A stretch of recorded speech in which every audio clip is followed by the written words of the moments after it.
te sommes infiniment reconnaissants. Toi, de toute grâce, plus que jamais également on ne te donnera pas. Toi, la roue de Charon, l'étoile blanche du matin, le commencement et la fin, le premier et le dernier, le plus beau, donc dit pour chaque âme. Ainsi, en toi nous consacrons ce temps-ci. Nous prions que tu puisses prendre la présidence en toutes choses. Au nom de Jésus-Christ. Amen. Frère présent, tu pourras donner le téléphone à Frère Jairus. Une présence, il n'y a pas sa téléphone à Jairus. Il va jouer.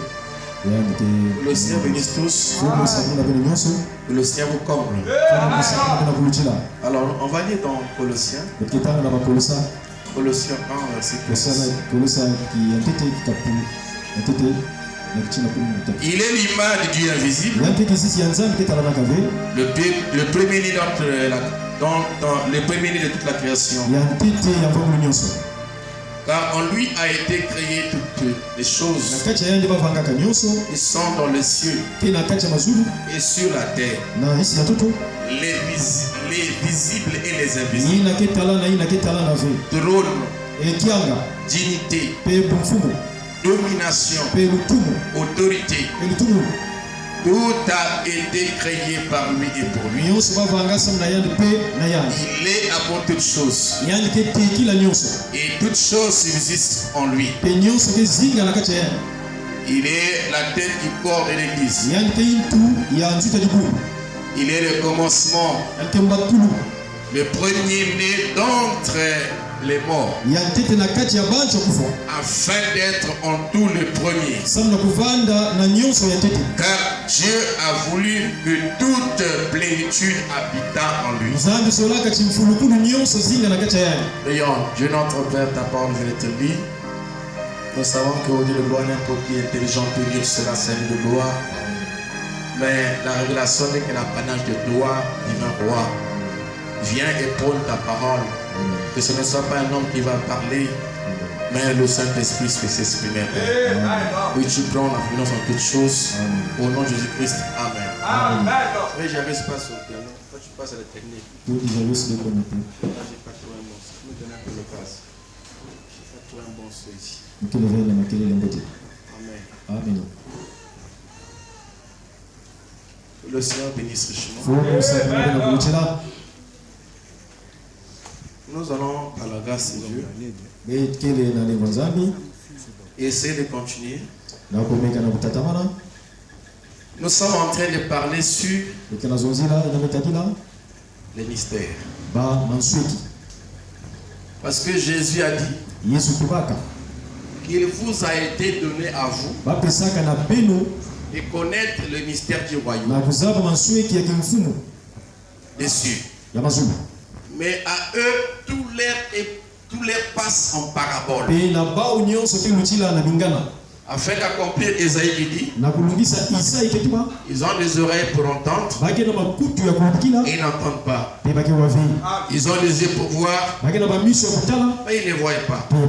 Mais à vous, Jésus a dit, et sont vos yeux parce qu'ils voient. Amen. Et il a dit qu'à vous, il vous a été donné de connaître le mystère du royaume des cieux. Mais à eux, tout leur passe en parabole. Amen. Ils ont des yeux pour voir et ils ne peuvent pas. Alors, donc nous allons essayer un peu peut-être d'en finir aujourd'hui. C'est-à-dire que ce septième mystère. Amen.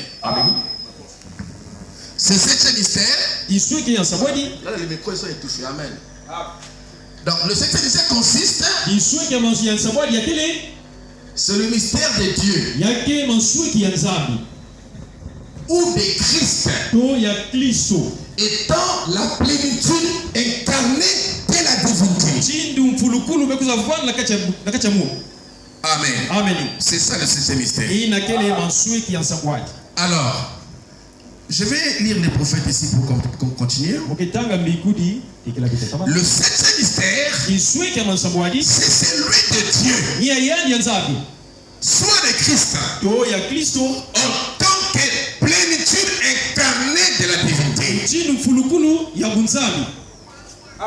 On quitte toute la sagesse divine et la divinité sont restaurées dans l'homme. Amen. Nous avons vu dans la semaine qui était réellement Jésus. Parce que chez les musulmans, ils disent que c'était un simple prophète. Chez certains, il n'était que le Fils de Dieu. Amen. Chez les autres, c'était un simple homme ou le Fils de Marie. Mais Jésus était réellement. Parce que la Bible dit ceci. Au commencement était la parole. Et la parole était avec Dieu. Et la parole était Dieu. Elle était au commencement avec Dieu. Toute chose a été faite par elle. Rien de ce qui a été fait n'a été fait sans elle. J'ai envie d'entendre les amis. En elle était la vie. Et la vie était la lumière des hommes. Et on dit, et la parole s'est fait chair. Donc en d'autres termes, Dieu est devenu un être humain. J'ai envie d'entendre les amis. C'est pour cette raison. Dans Matthieu chapitre 2, quand le Fils est né, quand Jésus est né, les mages ont quitté l'Orient et ils sont venus à Jérusalem. Ils ont dit, nous voulons voir. Nous voulons voir le Messie. Nous voulons voir le Fils qui est né. Et quand ils sont arrivés là-bas, ils ont commencé à adorer. Oh, il y a une chose que le Père ne peut jamais partager. C'est l'adoration. Quand Satan, alléluia, Satan voit l'adoration, alors c'est ça qui était la cause qu'il soit chassé au ciel là-bas. Dieu a dit, je suis Dieu et je ne partage pas ma gloire. Mais comment expliquez-vous que ce bébé-là qui est né, c'est un prophète?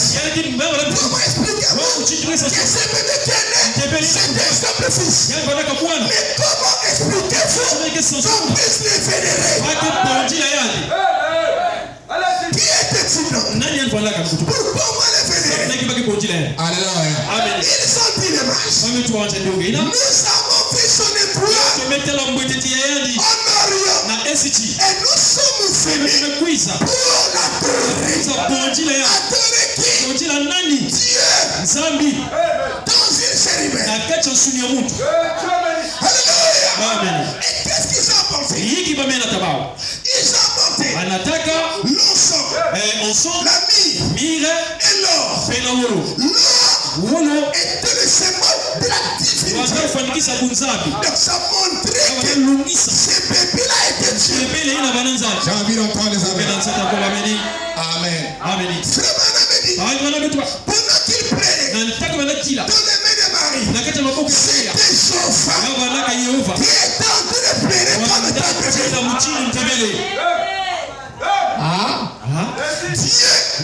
s'est fait une création. Dieu est devenu un homme. Et ils ont apporté la myrrhe, l'or, la divinité. L'encens symbolise le service. Parce que c'est avec ça qu'on faisait le service dans le temple de Salomon. Ils ont amené la myrrhe. À l'époque, c'est avec ça que l'on remet les corps. Donc ça montrait que Dieu est devenu l'encens. Ça veut dire que serviteur, la myrrhe pour mourir. Dieu est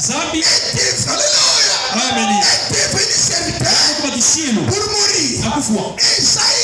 Et Isaïe dit, je viendrai moi-même et je vous sauverai. Quand un enfant de Dieu est en difficulté et a besoin de la rédemption, Dieu n'a jamais envoyé un ange. Même à l'époque de Moïse, dès que Moïse était là, mais il a dit à Moïse, Alléluia. J'ai écouté. J'ai écouté les cris de mon peuple. Les souffrances. Je suis descendu pour les délivrer. Ça c'est Exode 3. Il dit que je suis donc Dieu envoyé Israël en captivité. Il était obligé de descendre lui-même parce que Israël était son enfant. Israël était son fils. Il est descendu. Wow. Mais comment est-il descendu? Il est descendu à travers Moïse pour délivrer les hommes d'Israël. Ce matin, le même Dieu descend à travers moi pour t'apporter la solution à tous tes problèmes. Alléluia.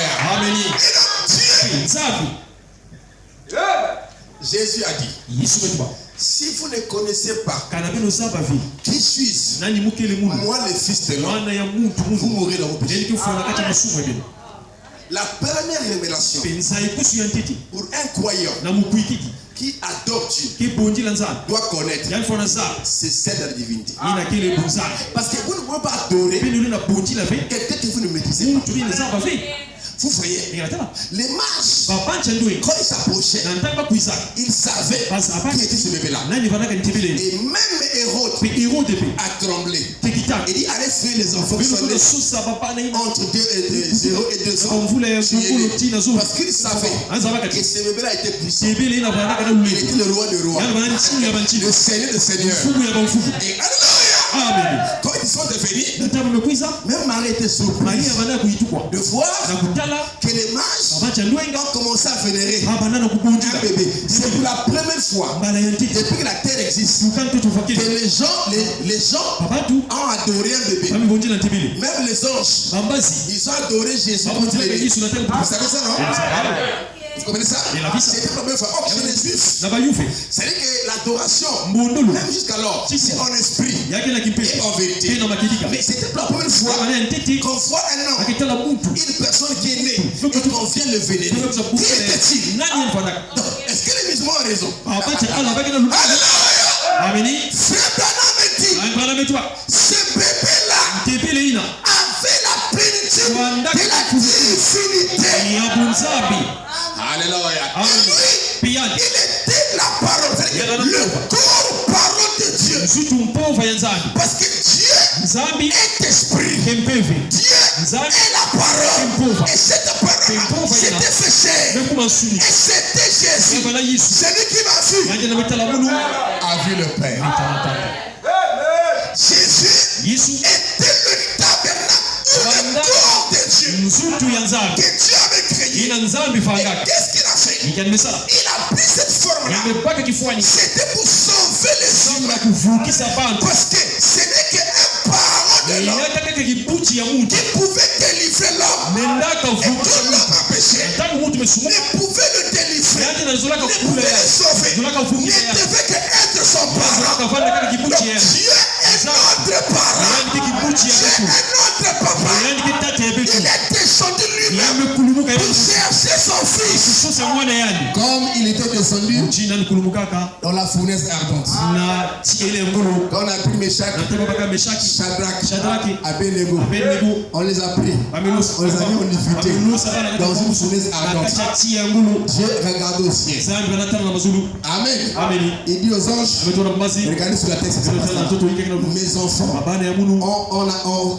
on les jette maintenant dans la fournaise ardente. Un ange dit non, je vais absent, pour que jamais simplement l'eau. Quand j'avais été autour de Noé, c'est nous qui gère les eaux. Je vais seulement là-bas, je vais envoyer l'eau. Il n'y aura plus rien. Il dit absent pour les choses du fils, pour mes enfants. Je n'envoie jamais un ange. C'est interdit. Vous savez que si vous avez un papa et que tu as en difficulté d'envoyer un neveu, un problème. Qui t'envoie un neveu, je ne sais pas qui l'a, c'est qu'il a un problème. Quand le fils est en difficulté, c'est le père lui-même qui doit partir. Alléluia. Pourquoi? Parce que le fils là est une partie de lui. Ce fils là, c'est un autre lui. Donc, s'il est en difficulté, c'est le père qui est en difficulté. Le père doit le délivrer. Amen. Donc, il dit que je ne peux pas vous envoyer. Parce que là, il est question du fils. Je vais descendre moi-même. Et c'est comme ça qu'il est descendu. Comme tout le quatrième rang, dans la fournaise ardente. Et que nous savons que le chiffre 4, c'est le chiffre de la vengeance. Lazare a fait 3 jours. Dans le quatrième jour, Jésus l'a délivré. Amen. Et nous avons 4 options. Le lion, le faux, l'homme et l'aigle, qui s'appelle 4 êtres forts, qui apportent la délivrance dans le Fils de Dieu, qui chassent les démons. Ce sont des prédicateurs, des apôtres, des prophètes, des docteurs, des évangélistes et des pasteurs. Ce sont eux les 4 options. Amen. Oh, gloire au Seigneur. Donc, le 7e mystère, c'est ce que Dieu, soit le Christ, en tant que plénitude incarnée de la divinité. Ok. Toute la sagesse divine et la divinité sont restaurées dans l'homme. Donc, la première partie, c'est que le 7e mystère, c'est le mystère de Dieu. Que la plénitude incarnée. Quand Jésus était sur terre, la Bible dit ceci: en lui habita toute la plénitude de la divinité. Tout Dieu était incarné en Jésus. Alléluia. Amen. Donc, celui qui voyait Jésus, il voyait Dieu sur la terre. Et il dit dans Jean chapitre 3, personne n'est monté. Sinon, celui qui est descendu dans le Fils de l'homme qui est au ciel. Pendant qu'il parle du Nicodème, il montre qu'en même instant là, il était aussi au ciel. On va expliquer ça comment. Qui était cet enfant? Alléluia. Les gens disent, mais qui est cet homme à qui même les font obéir? Et il dit, cet homme, il dit même pas au nom du Père, il parle simplement. Il dit penser ainsi de le Seigneur. Comme disait le prophète, finalement les musulmans tort. Jésus était le prophète simplement. Pourquoi il ne disait pas ainsi de le Seigneur? Parce qu'il était le Seigneur lui-même. Amen. Il dit en vérité, absolument, je vous le dis. J'ai été un pronom personnel. Ça veut dire que ce n'est pas un autre qui dit, c'est moi qui dis. S'il y avait un autre Dieu, c'est cette Dieu-là n'avait plus d'autorité. Sinon, il dirait pas Dieu. Tout pouvoir m'a été donné dans le ciel et sur la terre. Mais pourquoi les chiffres l'ont vendu au Romain? Parce que les choses qu'il disait ne pouvaient dire ça. Ce n'est que Dieu de Moïse. Tout pouvoir m'a été donné. S'il y avait un autre Dieu au ciel, ce Dieu-là n'avait plus de pouvoir. Et pourquoi? Parce que Colossiens dit que tous les ciels, toute activité s'était fidèle. Et c'était incarné en lui. Jésus était Dieu. Nous n'avons pas été sauvés par un juif. Alléluia. Par un israélite. Mais nous avons été sauvés par Dieu lui-même. Amen.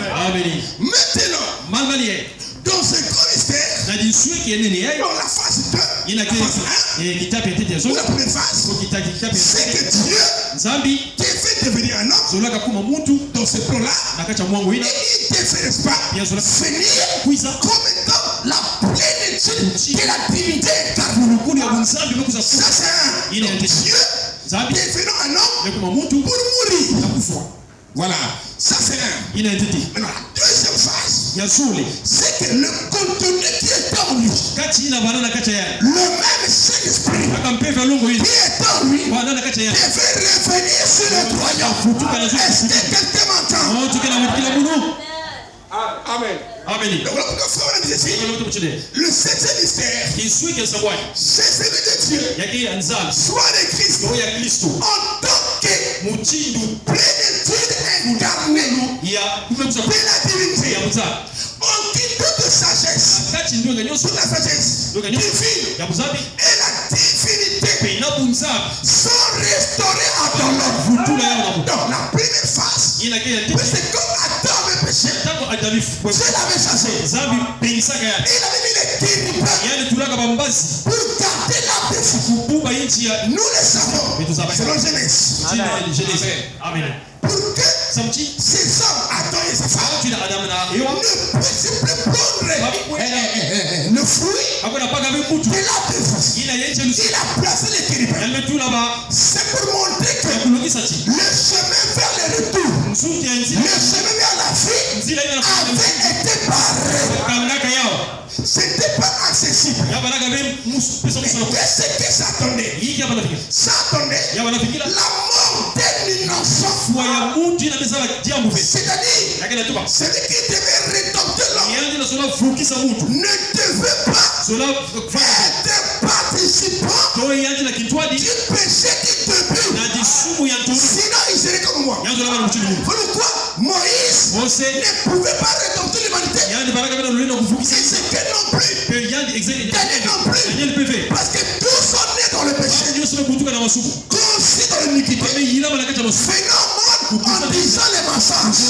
C'était pas possible. Qu'il rachète l'homme. Et quand tu as regardé, qui est digne d'ouvrir les livres et de l'impression, personne de les cieux et sur la terre était digne. Elle avait dit, voici le lion de la tribu de Juda a vaincu pour ouvrir les livres et c'est cette son. Oh, j'aime le message. C'est la cour de grand. Est-ce qu'on peut acclamer le Seigneur? C'est l'université de la parole. Et j'ai beaucoup pleuré. De façon personne n'était dit d'ouvrir les livres. Et l'un devait avec Dieu. Ne pleure pas, Jean. Voici le lion de la tribu de Juda qui a vaincu pour ouvrir les livres et c'est cette chose. Or les livres qu'il allait ouvrir, c'était le livre que Adam avait perdu, appelé les titres de propriété incontestables. Parce que Adam était un fumutoto. C'est Adam qui gérait la terre. Il était un Dieu amateur. Dieu était le Dieu du ciel. Adam était le Dieu de la terre. Pourquoi il a donné le nom aux animaux? C'est lui qui gérait la terre. Et quand le péché est rentré, il a perdu son autorité. Il a perdu le droit à la vie. À la vie éternelle. Et l'arbre de vie a été bloqué. Pour qu'il n'ait plus accès. Et qu'est-ce que ça attendait? Ça attendait la mort. Ça attendait un rédempteur. Et quand tu as regardé, personne ne pouvait le faire. Alors, pour accomplir sa propre loi, il devait descendre. Parce qu'il avait montré les types en Israël. Quand le peuple était dans le péché, on devait amener un agneau. Et un agneau sans tache. Un agneau parfait. Qui n'avait pas de défaut. Et cet agneau-là devait être tué pendant que le croyant mettait sa main sur la tête. en confessant ses péchés. Et en ce temps-là, l'agneau l'a mouru à sa place. Qu'est-ce que ça montrait? Ça montrait que la rédemption allait venir d'un endroit où le péché n'a jamais existé, où il n'y a pas de défaut. Alors quand Jésus est venu, quand on l'a regardé, par Ponce Pilate, quand on l'a examiné, parce qu'il devait aller à la croix pour mourir. Alors que l'agneau, avant qu'il meure, dans l'Ancien Testament, on devait d'abord l'examiner pour voir s'il avait un défaut. Les croyants qui étaient malades là, celui qui était la maladie du péché, celui qui était dans le péché là, lui on ne pouvait pas l'examiner. Moi on ne m'examine pas, vous on vous examine pas, mais celui qu'on devait examiner, c'était le sacrifice. Parce que moi, à qui va prendre la place? C'est sur le péché. On peut m'examiner parce que ma conscience est mauvaise. Je suis né dans le péché, venu au monde en faisant les mensonges. Je suis un pécheur. On ne pouvait pas m'examiner. Mais lui qui vient pour prendre parti pour moi, comme un rédempteur, on devait voir si réellement sa vie était digne. Vous comprenez ça? Alors quand il est venu, quand on a regardé, Ponce Pilate dit, je ne vois rien de mal dans ce temps. C'est là que l'agneau a été examiné.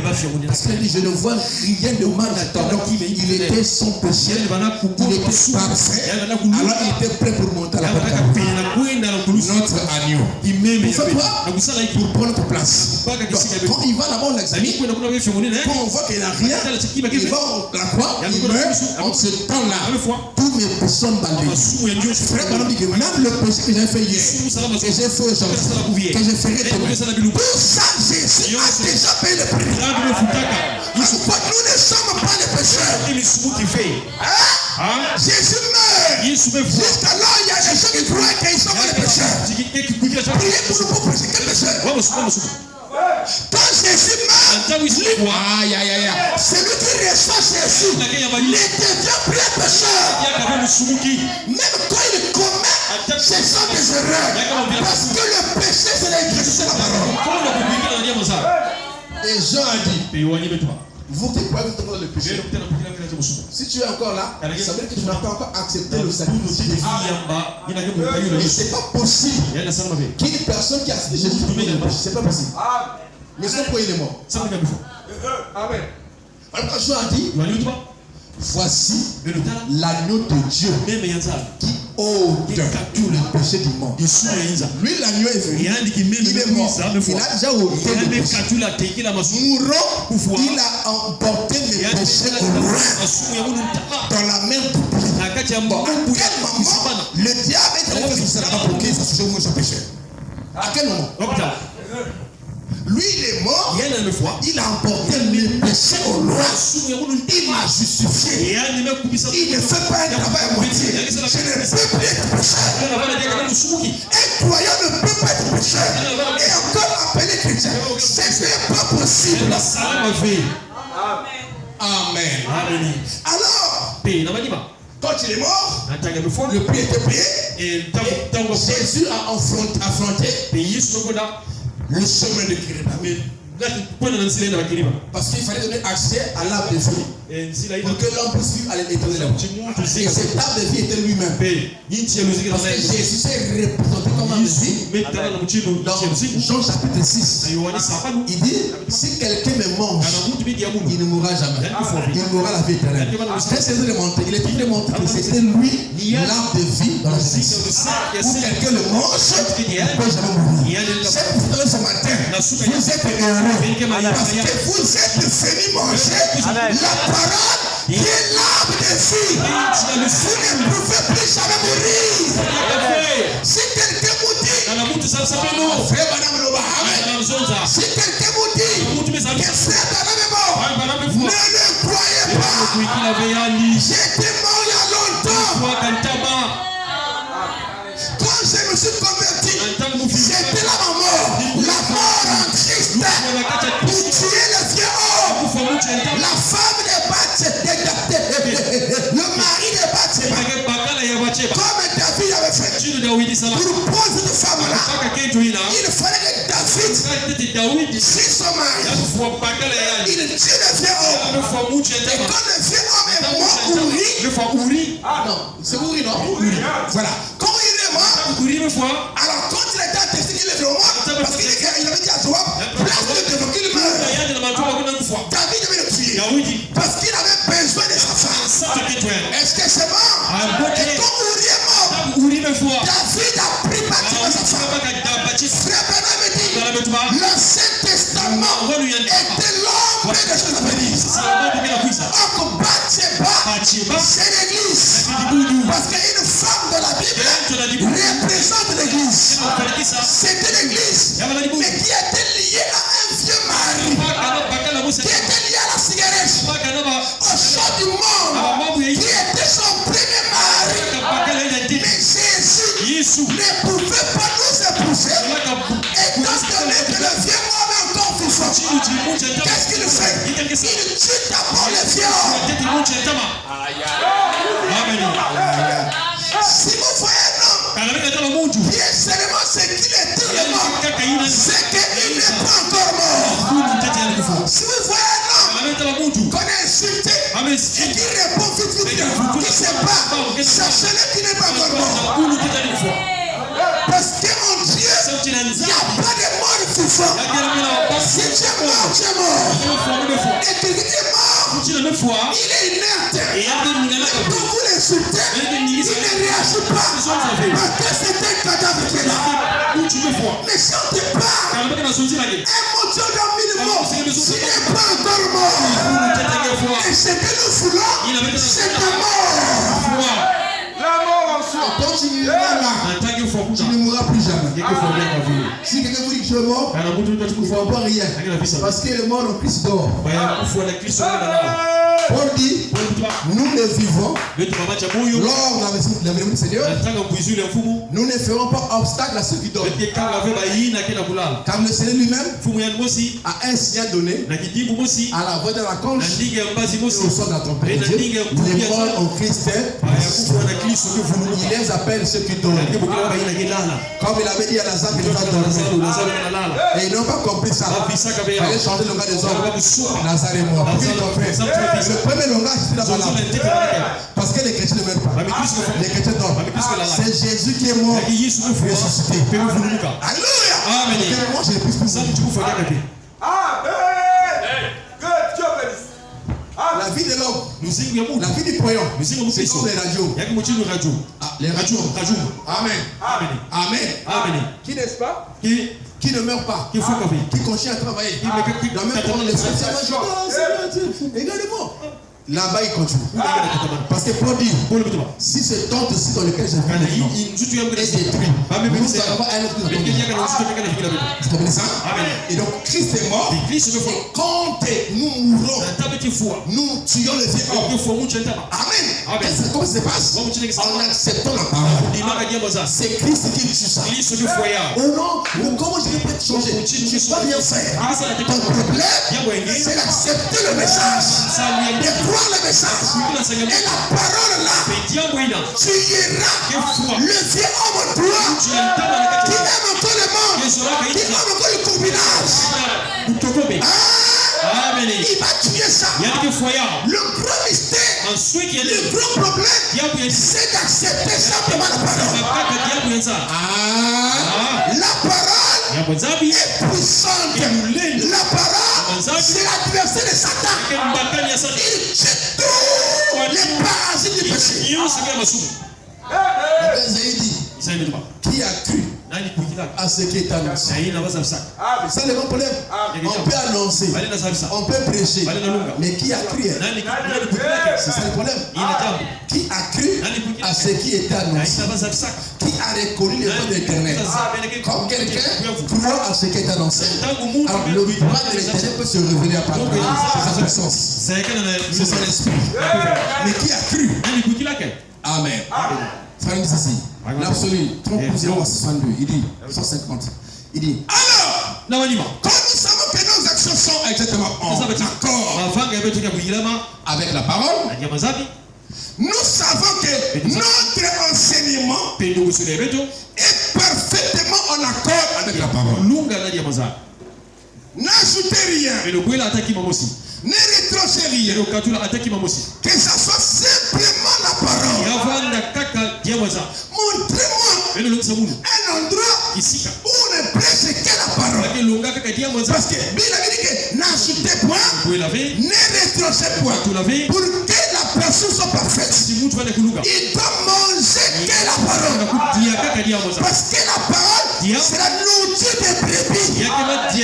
Jésus dit, celui qui me mange vivra par moi. Mais si on nous fait des credos, les credos fait des mains d'homme.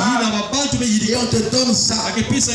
Les manuels faits par des mains d'homme. Il n'y a pas une église qui a le monopole sur la parole. Tu peux dire, je peux ajouter ceci parce que je suis l'église. Ça n'existe pas. L'église, c'est la femme. Dieu, c'est l'homme. Quand l'homme parle, il a parlé. On ne peut pas ajouter sur sa parole. Amen. Donc Dieu a déjà dit, ça doit être comme ça, comme ça, comme ça. On ne bouge pas. On croit simplement cela. Et on prie sur cela. Et on verra les résultats. Les gens vont dans les églises. Ils reviennent. Toujours les mêmes personnes. Amen. Des fois, quand tu arrives là-bas, ils commencent à draguer les filles de la chorale. Les filles de musique. Donc, vous partez faire quoi finalement? Mais vous devez aller quelque part où la parole est prêchée, où les principes sont respectés. Est-ce que quelqu'un peut dire amen à cela? Amen. Amen. Dieu, c'est la parole. Il dit, et que nous voyons apparaître notre vie, les mêmes résultats. Et que nous voyons apparaître dans notre vie. Et que nous voyons apparaître dans notre vie les mêmes résultats que d'autres qui étaient ancrés à la même parole ont obtenu. Parce qu'on ne peut pas avoir d'autres choses, d'autres résultats. Alléluia. Contraire ou différent de ceux qui ont vécu la même parole avec nous. Parce que la parole ne change pas. Comment c'est que les apôtres qui sont le débuteur ou ceux qui ont commencé avec le christianisme ont vécu de telle manière? Mais comment vous expliquez que vous allez vivre autrement avec la même parole? Nos corps peuvent changer. Pierre, tu avais une tête comme ça, ou comme ça, moi comme ça, vous comme ça, et tout ça, ou je comme ça, peut-être, ça c'est le corps. Mais le contenu de l'intérieur, la vie de la parole, était la même. C'était le souhait, ça ne change pas. On doit avoir le même résultat. Pourquoi? Parce que c'est la même vie. Il dit, voilà. Oh, ok. Alors, votre vie. Alors, votre oncle plutôt, votre oncle tient. Il dit, la vie de Christ se reproduisant à travers vous, presque d'une manière incarnée. Comme il était en Christ. Amen. Parce que c'était Dieu en Christ. Vous avez une même vie. Une vie comme cela est en Christ. Parce que vous avez le même esprit qui était en Christ. Si vous voyez, si quelqu'un reçoit l'esprit de Michael Jackson, l'homme meurt. Mais l'esprit ne meurt pas. Quand quelqu'un meurt, l'esprit qui l'anime ne meurt pas. Il continue à agir dans notre corps. Sinon, quand si on tuait les bandits, les Béninois, on aurait plus de Béninois. On n'aurait plus de bandits. C'est les mêmes esprits qui sont des forts. À l'époque, on tuait les gens. On n'appelait pas ces Béninois. C'est le même esprit. Donc, si on le tue là, demain, on en aura encore. Mais on s'entend comme on a tué, non, vous allez disparaître. Donc l'homme meurt et l'esprit ne meurt pas. Vous comprenez ça? Voilà pourquoi c'est inutile de brûler un sorcier. D'ailleurs, je n'ai même pas de preuve que c'est lui qui a fait ça. Il a fait un tester. Bon, tu vas le brûler. Tu ne vas pas dire que non, dans votre famille, le sorcier va finir. Parce que tu n'as pas brûlé l'esprit là. Ça est toujours là. Donc l'homme meurt, mais l'esprit ne meurt pas. Ça continue d'agir. Donc, si on prend l'esprit de Michael Jackson, on met dans vous allez voir, il va danser comme Michael Jackson. Parce qu'il y a un esprit de la musique. Il y avait un esprit de sa musique. Donc lui aussi va danser comme lui. Si on prend un esprit d'un boxeur, on le met dans vous, vous allez servir comme un boxeur. Parce que c'est le même esprit. Les corps du frère. Si on prend l'esprit de Christ, on met en vous, ça agira de la même manière que cela avait agi en Christ, que cela avait agi dans les apôtres. Ça ne peut pas changer. Parce que c'est le corps qui change, mais la vie reste la même. Il y aura les mêmes résultats. Amen. Je crois, je crois la parole, tout ça. Mais où sont les résultats? Amen. C'est la première chose. Vous voyez, Dieu en feu, gardant le même équilibre dans la parole. Exactement comme Jésus l'a fait. Vous voyez, dans le même esprit. Parce que Dieu était en Christ, on peut tout Dieu est en vous. Et tout ce qu'il a déversé en Christ, il dit qu'il a déversé dans l'église. Donc, les contenus qui étaient en Christ en peinture, quand Jésus est parti, le Père a fait l'alliance. Il a gardé son corps au ciel. Il a renvoyé l'esprit qu'il fallait servir pour faire l'alliance avec les hommes de la terre. Vous comprenez ça? Parce que le but de la mort de Jésus, qui n'est mort qu'il non, c'était pour que le contenu qui est en lui revienne dans l'église. La vie qui était dans la nuit, il va revenir en nous. Alors quand ça revient dans l'église, ça revient dans l'église entière. Ce qui était en lui en plénitude se répand alors dans beaucoup de vases. Quand le jour de la Pentecôte, il y avait 120 vases. L'Esprit de Dieu est venu et rentré dans chacun d'eux. Aujourd'hui, nous sommes nombreux sur la terre qui ont reçu le baptême du Saint-Esprit. Alors, quand ça vient en nous, c'est maintenant en portion. Chacun a reçu une partie. L'Esprit de Dieu dans son cœur. Alors, maintenant, quand on va, parce que Jésus en avait une quantité. Quand on va dans la vie de l'Esprit là, Amen. Cette vie-là, qui était en Christ, en nous, bien que c'est une pension, mais ça a les mêmes éléments, ça a les mêmes genres d'éléments. Vous voyez que c'est comme si vous avez l'océan, tout l'océan est là. Amen.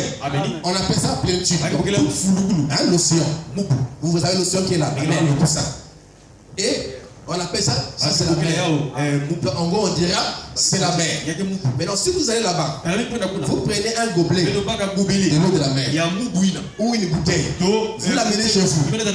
On prend ça, on l'amène dans un laboratoire pour voir est-ce que c'est la même chose. Quand on va tester, on trouvera les mêmes éléments dans ce gobelet qui se trouvent dans la grande mer.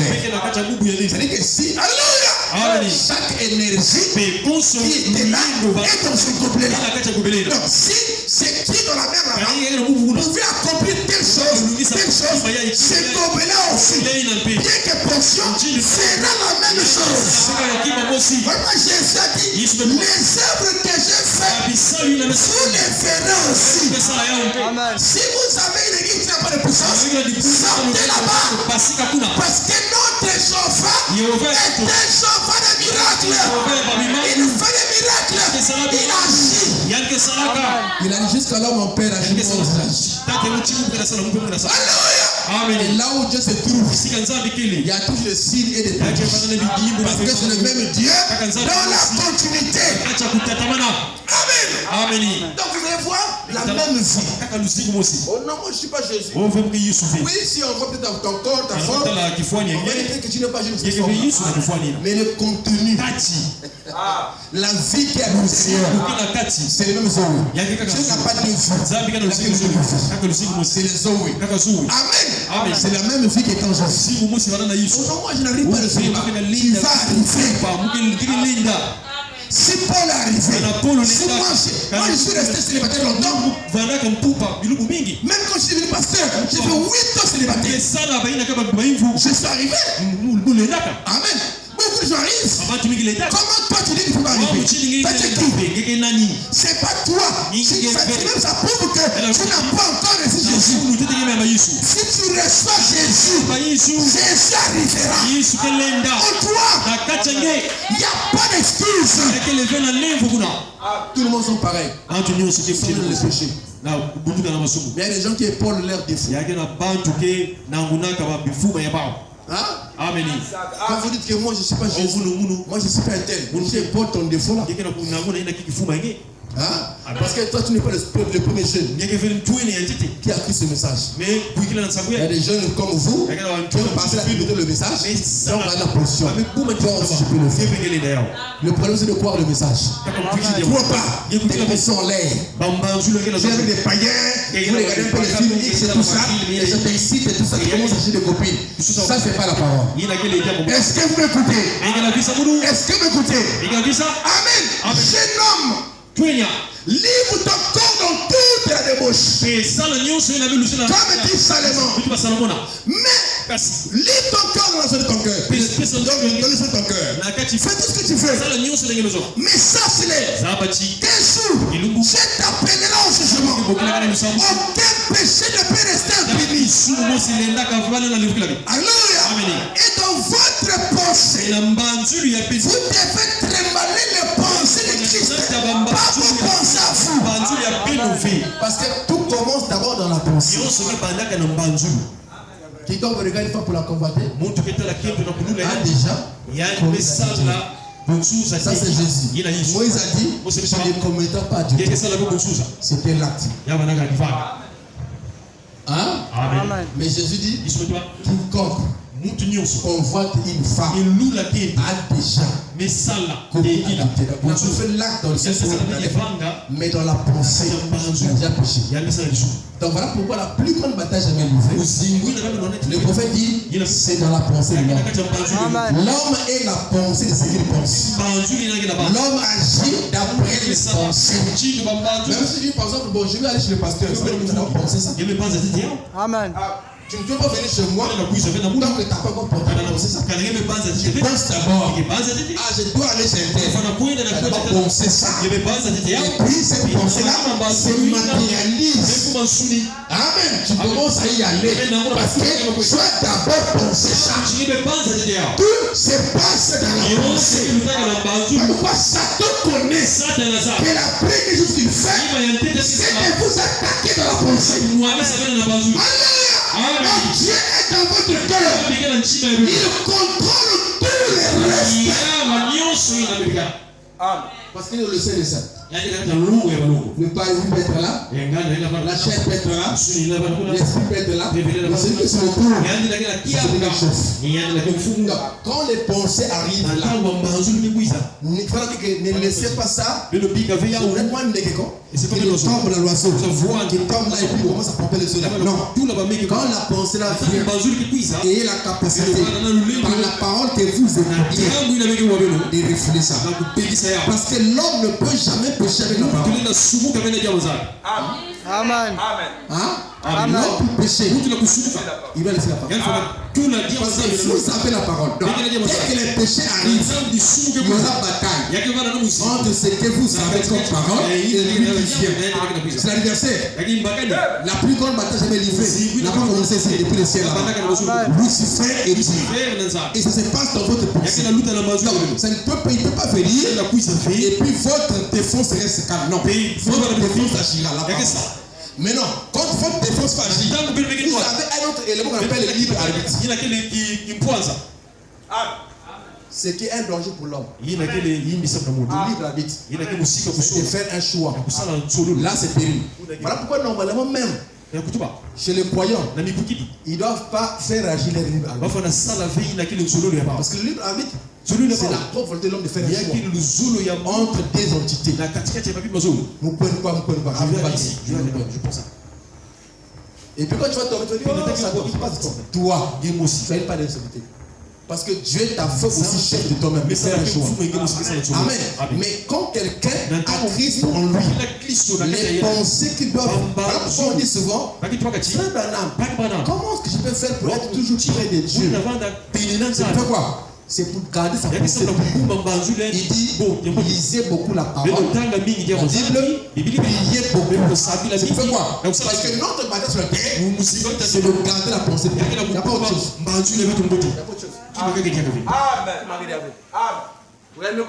Voilà pourquoi, si vous voulez avoir une pensée pure, gardez-la dans les choses pures. Vous comprenez ça? Parce que regardez, il y a des choses que vous voyez, que vous écoutez, qui sont des esprits. Les temps quand tu écoutes, à l'instant là, tu te rends même pas compte qu'il y a un esprit qui est rentré là. Et puis un jour, si tu étais pourtant un bon frère, tu commences à sentir comme le désir d'avoir beaucoup de copines. Mais tu ne comprends pas que c'était que ces moments-là, que l'esprit-là s'était incarné. Voilà pourquoi ayez les bonnes fréquentations. Si on peut inviter les païens. Vous savez que Hitler avait pris 2000 démons, non? Il y a des gens ici là où les secondes démons, d'autres sont 950. D'autres 1000. Salomon. Hitler avait 2000 démons. Il était un roi qui n'avait pas de couronne. On parle de rois qui n'ont pas de couronne. Même chez nous, là, dans les présidents, beaucoup de gens qui sont fous. Ils ont la royauté qui n'est pas fou. C'est les rois sans couronne. C'est le mot, comment on appelle ça? Hitler et Mussolini. Les rois sans couronne. Amen. Et qui ont eu, la vie dit qu'ils avaient eu leur part avec la bête. Il avait beaucoup de démons. Hitler. Ici aussi. Les gens en avaient combien? Les gens avaient dit quoi? Les gens. On le multitude. Amen. Les gens. Le démon. Qui Jésus le fou là? Beaucoup. Quelqu'un peut être là, tu vas voir un frère, un païen, tu ne connais pas le corps des démons. Tu peux voir 150, 250 de démons, 500 démons. Et quand tu sois avec lui, tu ne sais pas les noms des démons. Voilà pourquoi les mauvaises compagnies corrompent les bonnes mœurs. Il faut fréquenter une personne que vous avez la même profondeur. David dit, la profondeur appelle là. Comment je vais vouloir fréquenter une personne qui n'a pas les mêmes profondeurs? Même ceux qui travaillent, ils ont chaud au travail. Ceux qui font du travail. Ils ont monté les démons là-bas. Les amis, les critiqueurs, c'est compliqué. Amen. C'est toujours bien. Avant de partir, priez de vous de vous sanctionner là. Parce que ce milieu-là, ici, il y a un milieu païen. Il y a des gens qui sont foncillés, qui voudraient que ce soit lui à votre place. Et il faut de toutes les choses là. C'est des démons. Ils sont dans les gens. Alléluia. Pas dans les chiens, dans les gens. Donc vous ne savez pas. Vous pensez que le diable, il est seulement l'air comme ça. Frère Branham dit, frère Branham dit ceci, un esprit sans un corps n'a pas de force. Même Dieu, si je suis parlé dans le monde, il ne va pas parler comme moi. Moi j'ai dit, il va parler comme moi. Voilà pourquoi croire Dieu c'est quoi un homme. Tu crois pas un homme qui il venait pas ici. Donc s'il n'y a pas de corps, il n'a pas de force. Vous comprenez ça? Voilà pourquoi les démons qui étaient le fou de Gadara, ils ont dit à Jésus, si tu nous chasses, tu permets qu'on rentre là-bas. Parce qu'ils savent que sans un truc où ils vont rentrer, ils ne peuvent pas agir, ils sont inertes. Vous comprenez ça? Donc, quand vous fréquentez des gens, même vous les sœurs, sachez à qui tu fréquentes. Vous devez avoir la même profondeur. Donc au boulot, blindez-vous. Amen. Et le diable tend les fils de Dieu de piège. Il tend ça, après il va vous critiquer. Vous êtes à table, il relève la boulot. On a mis les whisky là. Tu pries. Vous voyez? On est des whisky là. Un peu. Toi aussi. Dès que tu as pu, il va le dire chez l'autre. Tu as fait le grille. Il dit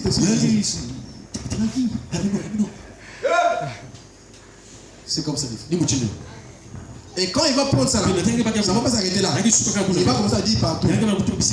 Oh, ouais, il y avait combien de témoignages à Batnews. Je lui dis, oh, c'est des maquis. Non, ils boivent et tout ça. Oh, mais le feu, il boit. Allez, on se donne là. Au lieu de salir toi-même, il commence à nous salir tous. C'est comme ça, une sœur d'ici qui vit mal. Quand on a verra en route, on m'a dit que non, les chers de chemin vivent mal. On voit tous nous en parler. Voilà pourquoi, gardons la parole, gardons ce message pur. Est-ce que quelqu'un me comprend? Je peux finir. Gardons ce message pur. Amen. Voir Dieu. 29, 11e, 59, j'ai fini. Voir Dieu. 29, 11e, 59. Paragraphe 153, il dit en effet, cela ne marchera pas juste par moi-même. Il faut et moi ensemble pour le faire. C'est juste. Nous tous ensemble. Dieu en nous. En nous tous. Dieu, pas seulement dans les méthodistes, ou les baptistes, ou les pentecôtistes, ou les presbytériens, mais Dieu est dans chaque croyant qui a reçu le Saint-Esprit. Dieu, c'est Dieu, le Saint-Esprit, dans le peuple, réconcilier le monde avec lui-même. Donc Dieu, c'est Dieu en Christ. Maintenant, Dieu en vous, réconcilions le monde avec lui-même. Amen. Donc, quand Dieu est en vous, c'est pour qu'il apporte la réconciliation. Parce que jusqu'alors, il y a encore des fils ou des gens qui sont encore ennemis de Dieu. Et ils vont dans les églises. Mais il est ennemi de Dieu. Parce que Dieu, c'est la parole. Je n'ai pas une église. Il n'y a aucune église qui sauve. Mais c'est la parole qui sauve. Et la Bible dit que Dieu cherchera le monde à travers les fils. Pas une église. Même pas la mienne. Mais la parole. Amen. Et Dieu est la parole. Est-ce que vous comprenez cela? Donc, Dieu dans son peuple. Réconcilions le monde avec lui-même. Il nous a donné un ministère de réconciliation. Jésus a réconcilié les gens entre le Père et l'homme. Et aujourd'hui, nous avons le même esprit pour continuer à faire la même chose. Essayer de ramener ton frère en Christ. Amen. De chercher à ramener le païen à Christ. Pas aller vers le païen pour causer avec les choses païennes. Je ne dis pas qu'on ne peut pas être bien avec un païen. Je ne dis pas que fermer le front chez les païens. Parce que moi aussi j'étais païen. Et ce païen-là aussi est un homme comme toi. Nous devons les aimer. Mais comprenez ce que je veux dire. Parce que être ami et aimer quelqu'un, simplement étant dans une fraternité, un ami, vous comprenez non? Vous partagez l'intimité. Vous partagez même les espaces. Oui. Les agissements et tout ça. C'est un ami. Même le langage, ils sont tels. Vous comprenez ça? Tu peux employer les langues, tu peux employer. C'est un code lui collectif. C'est ça. Donc on ne prend pas pour ami n'importe qui. On prend pour ami quelqu'un que vous avez la même profondeur. Parce que les oiseaux du même climat se rassemblent. Vous ne verrez pas les tunis avec le cordon parce qu'ils sont différents. Dieu a dit, amen, je marquerai une différence entre ceux qui me servent et ceux qui ne me servent pas. C'est Dieu qui l'a dit, c'est pas moi.